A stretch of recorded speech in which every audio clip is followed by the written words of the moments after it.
the NU Lady Bulldogs for beating the Ateneo Blue Eagles in straight sets. The Lady Bulldogs are now at 2-0. We have Coach Sherwin Meneses, Lance Lamina, and Eliza Solomon.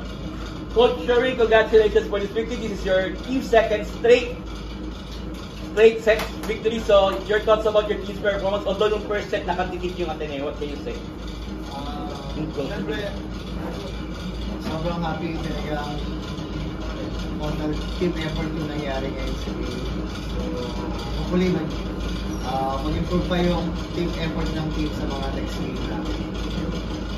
Thank you to Lams. You had 14 excellent sets and 2 digs and 1 service ace and 1 attack. So, after 2 games, ano masasabi mo so far sa team? Do you think na meron pa kayong i-improve sa laro nyo kahit puro straight sets ang panangan? Or may nakikita ba kayong kailangan puliduhin para siyempre maging maganda yung kampanya nyo this season? At least.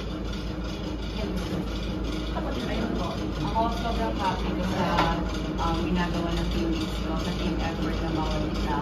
But still, marami pa kaming improve kasi marami kaming unnecessary errors kanina. And ayun, hopefully sa next game, ma-improve pa namin. And to our best player, Eliza Solomon, you have 10 of 26 attacks, 1 block, 1 service ace, and 3 digs. So, yun.